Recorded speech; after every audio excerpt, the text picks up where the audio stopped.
All right, moving on to a much more exciting game. The Lions at Minnesota. Jared Goff just continues to hover around being perfect week after week. In this one, 22 of 25 for 280 yards and 2 touchdowns. We got to hear from Goff after the game at his efficiency.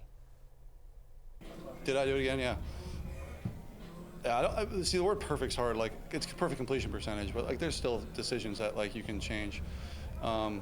I felt like I thought I had a chance at it again. Like, I felt like halfway through the third, I couldn't think of one, and then, of course, right after that, ball gets batted down. But beside the point, we're getting guys open, we're protecting well, and hitting them in stride, and it's just, one play after another, trying to focus on each play, one play at a time.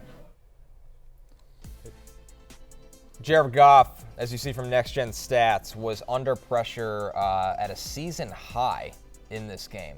51. Over half the time of his dropbacks against the Vikings. He finished 10 of 11 for 184 yards and 2 touchdowns under pressure. Goff is averaging a league high 11.6 yards per attempt under pressure this season. To other quarterbacks are, no other quarterback's over 9 right now for Goff. So he's been surgical under pressure. I think the point of this, the tweet that we just read, if you're listening to this, the point of this is that the knock on Jared Goff for so long was like, listen, he's great in a clean pocket, but if you can get to him, he stinks. And here you go. Like, he's under pressure on over half of his dropbacks. He's playing Brian Flores, who's one of the blitz happiest D coordinators in the NFL. And he was great. You just heard the numbers right there. He was great under pressure. He was great all game. It's now his over the last 3 games, he's averaging 23.7 fantasy points per game. He's now hit at least 280 passing yards in 4 of the last 5 after a slow start, both fantasy-wise and real-life-wise. Yeah. Jared Goff has gotten red hot just in time. Their upcoming schedule: home to Tennessee, at Green Bay. Boy, that's going to be a great game.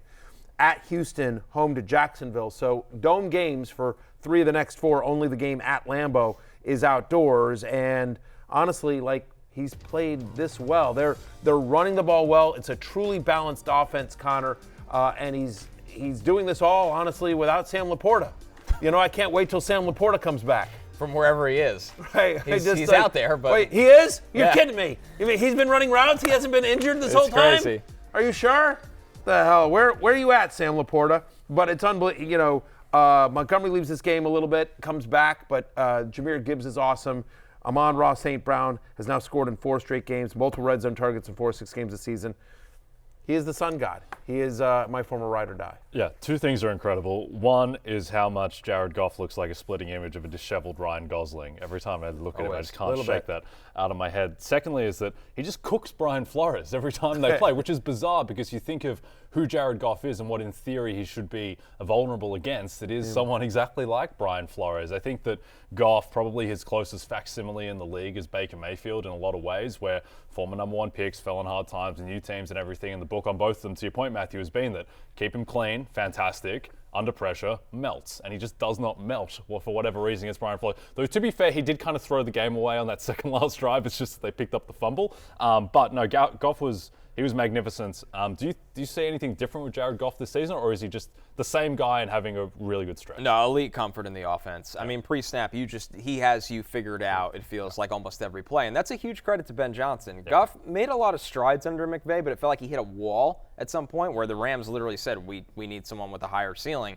Under Ben Johnson, it just feels like he has all the answers. And Brian Flores, you bring up, Matthew, that he's typically the highest blitz rate in the league, but he's also one of the most creative blitzers where they disguise guys, they drop guys back. It's very hard to see things pre-snap. Goff has all the answers right now. He's one of the best stories in the NFL. And that was always one of the arguments on Goff early on was that, McVay has to get in his ear and talk to him and read the defense for him. The 20 seconds on the play clock at the line of scrimmage was always the key. Was always the key with Goff. I think he's a locked-in QB1. You didn't draft him as such. He went in like the QB 15. So if you're able to get him late, you're loving life right now. And they haven't used all their weapons as well. Like Jameson Williams has been quiet, like we said, like literally like Sam Laporta's on milk cartons these days.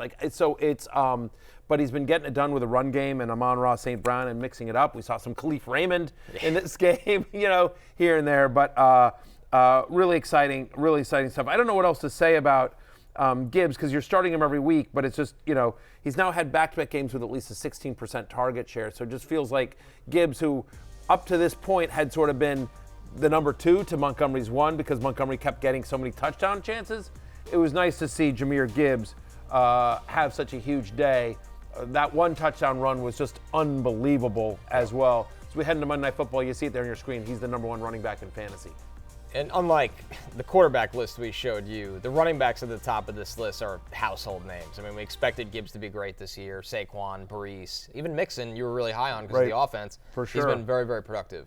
Ken Walker has a monster day. We're going to get to all this, but if you went running back heavy early in your draft, like Stupid Dev. You're reaping the rewards. You're reaping the rewards. Stupid Dev is wiping the floor with all of us in the league of assholes. Yeah. You know, every receiver is hurt. Yeah, every receiver is hurt. Every receiver, we're going to get to our Sunday scaries, and it's like all receivers.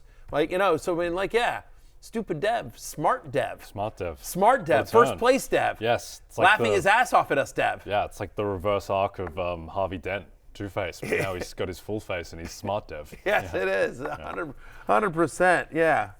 Another running back, by the way. He's the #1 asshole in the league at the moment. That's what first place means for you. First place, yeah, exactly. Congratulations to Dev.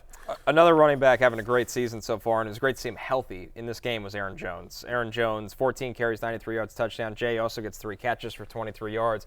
If Aaron Jones is going to be out there, he's going to be one of the better plays, especially in this offense. Yeah, certainly looked like his hamstring was fine. I think the key is that Ty Chandler had 2 carries. This is Aaron Jones' backfield exclusively. I think the other thing to note, and it's not a big deal, what are you going to do about Justin Jefferson? You're going to start him every single week, obviously. But again, we haven't seen those just massive volume days where Justin Jefferson's getting 15 targets like he used to from Kirk Cousins, and the Vikings were down the entire second half, basically.